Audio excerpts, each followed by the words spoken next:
Hey guys, sorry for the late upload. I just wanted to do my review of The Flash Season 3, Episode 22, Infantino Street, which is named after Carmine Infantino. It's an Easter egg. He's the guy, the artist who, I think he was like a writer who also like created Barry Allen, and but it was also the name of the street where Iris is supposed to be murdered murdered by Savitar. And so that's why the episode starts like 24 hours before the actual event, and everybody just kind of just like dreading it and just knowing they haven't found the power source for the Speed Force bazooka, and in, and base and Iris sends Barry out to go get her some caviar, which just seems to be just a ruse to basically just get him out of the apartment and leave a video will for Barry in case something happens to her. We don't see what it is till the end of the episode, but it turns out they were her wedding vows, and also, even though they found the power source, it's like a piece of Dominator tech from the crossover invasion.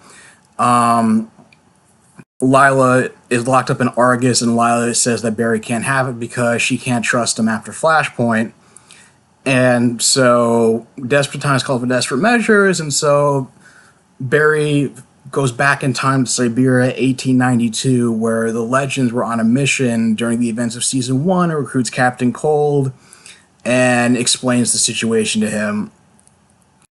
And the team, of course, is not too happy about it because they're pissed because they figure, because they knew that Barry's time traveling in the past was what led to this whole situation in the first place. And they thought he was going to stop, but he says that he's going to do whatever it takes to save Iris. And Snark goes over this whole thing about how there's 4 rules to making a plan. Four stages carrying out a plan: make it, execute it, expect it to go wrong, throw away the plan. And this is something I love, like the chemistry between Wentworth Miller and Grant Gustin. I love how they just play off each other, especially, and like the snarkiness, especially on Captain Cold's part. And so Barry uses so they create a fake ID for Argus, and Barry uses HR's transmogrifier device, which like changes his facial appearance to disguise himself as Lila. But because it doesn't just take an eye scan or an ID badge scan, it also has to do a word association.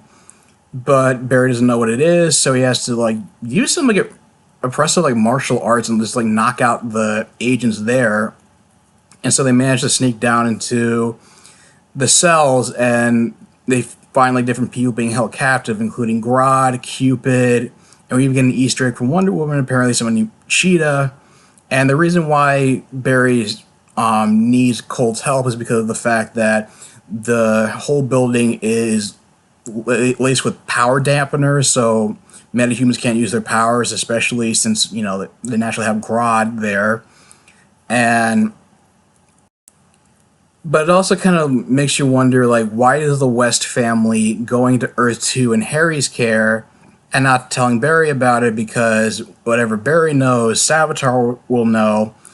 I mean, it just seems like, but I mean, it's nice to see Harry again, but it just feels like it would have the power dampening thing. They should have worked that into the plot somehow, and maybe try to get help Iris into like another part of the building. It should have been like people like multitasking. It's like Barry and Snark go to get the power cell. Iris goes to another part of the building somehow, or just talks to part of the building somehow, or Cisco goes back and talks to Lila about what's going on. But so Savitar won't know through Barry's memories. But it does lead to like a nice moment while they're on Earth 2 between Iris and Joe, where they're kind of like making confessions about her sneaking out of curfew, and Joe using money for like a blues cruise, and it's like a really nice like father-daughter moment, and Iris gives Joe her engagement ring in case anything happens to her. And the problem is, and of course, like in the posters implied, they have to get through King Shark, and is ready to use the cold gun in order to kill King Shark, but Snark comes up with a more non-lethal method of turning down because sharks are cold-blooded mammals. It's just take the core out of his cold gun, and slip it under the door and use it to turn down the temperature in the room that would cause King Shark to go to sleep. And he said he learned it from watching Shark Week, and but it just felt like that's the kind of thing you would have expected Barry to know, and it just seems like they kind of nerf his, like, really dumb down the character. Like, I mean, I know Snart's intelligent, but I mean, just having that kind of you feel like that should have been Barry's first instinct or something, having that kind of like scientific knowledge.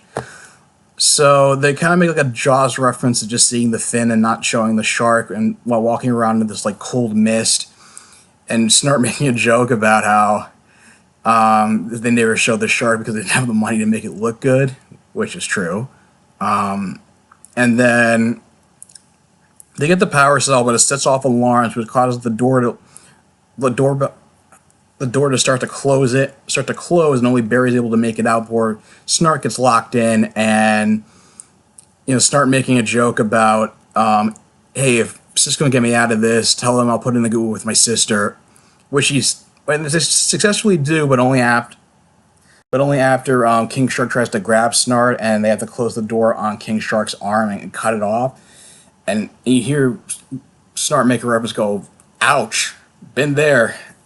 Just in reference to season 1, episode 9 of Legends, where he had to freeze off his own hand just to escape from Kronos, but of course they get caught by Lila, and then she decides, because Barry was willing to not sacrifice Captain Cold just to save Iris, she changes her mind and gives her the Dominator tech, which just kind of makes me wonder, like, okay, I guess that's what he had to do to earn back her trust, even though he kind of helps save the world from the Dominator invasion. But it just makes it feels like it was a little bit of like pointless drama as to why she was so against helping him. But then, and Barry takes Snart back to where he found him, and they part ways, and his last words to Barry are "no strings on me," in reference to his last words before he's sacrificed on Legends.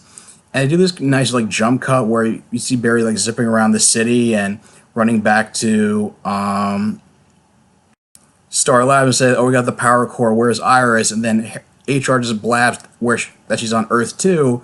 The West family's there, and then you found out that it was really Savitar dressed up in an old Flash suit, and Savitar attacks. He overpowers Wally, breaks his leg, and then threatens to kill Harry and Joe unless Iris goes with them. Even though Joe tries to talk him down, saying you were my son once, and he just shouts, "You were my son once, please, Barry." And Savitar just goes, That's not my name," and snatches Iris before the real Barry can get there. And so they try to use the Speed Force bazooka. So the scene's like playing out the way we keep seeing in the visions and whatnot. Except he tries to use the Speed Force bazooka on Savitar, and it starts to work. But it turns out that I guess it powers, or I guess the energy from it becomes calcified and becomes the Philosopher's Stone. And so it's how Savitar developed an immunity to the Speed Force bazooka when it was used on him the first time, and it ends with him. He successfully kills Iris, and this is sad music playing in the background, which is actually called the Murder Song. 5 4 3 2 1, the Murder Song by Aurora, and that's when and that plays while the jump cuts between Barry running over to Iris and her video will, her wedding vows. Joe is about to break down, and here's the thing: like, there's one episode left in the series, and I would be incredibly pissed. I think it would be pissed off a lot of fans if they basically spent like if if Barry just went through all of this trouble, the entire team went through all of this trouble to prevent this from happening, and it still happens anyway. Because otherwise, what was the point of watching most of the episodes this season? What was the point of this whole like back save Iris arc? You know, if they're just gonna fail. And there was this conversation between HR and Cisco where the former was beating himself up for, screwing up and giving away Iris's location and feel like it was his fault, like he's a screw up, he doesn't contribute anything, and Cisco tried to tell him he was wrong and that he could have that Savitar fooled all of them. It could have happened to anybody. And he just tells HR to hold down the fort, and he starts to look at the piece of, I guess, like the spear that Barry tried, that Barry was stabbed with back in like episode 15. And that's why it's heavily implied that I don't know how or where this window of opportunity would come in, that maybe HR switched places with Iris using that face changing tech, and that he was the one who was killed by Savitar. But the thing is because Candace Patton was seen on set filming, and she was attending a funeral, and it heavily implied to not be a flashback, considering I think Gypsy was there as well. So it makes me think that maybe somebody suggested that HR could have gotten in his hand on Velocity 9, in addition with the face changing technology, could have used that to swap places with Iris when Savitar was like zipping around trying to dodge the blast from the Speed Force bazooka. And maybe HR like took her to Earth 19 because to be in Gypsy's care, because it seems like, Speed's just going to just casually go from one universe to the other without needing Cisco to open a breach. And I guess that's how she comes back for the finale. And I mean, that's the best theory I can come up with, and I know it's a stretch, but somehow I know Iris is going to survive somehow, whether it's Barry going back in time again, or I don't know. I guess that's just going to be that's why I feel like there's a sense of like I'm not quite knowing what to expect, in the season finale. And I'm going to try to do a live reaction. I tried to do a reaction for this episode, but I had some audio problems, so I'm going to do one for the season finale this Tuesday. So what do you guys think of the episode? Do you think Iris is dead? Do you think HR is dead? How did you feel about Captain Cold coming back only for one episode? Were you surprised that that's how he came back? Leave your thoughts in the comments down below. If you like this video, like, share, and subscribe, and I will talk to you guys soon. Take care.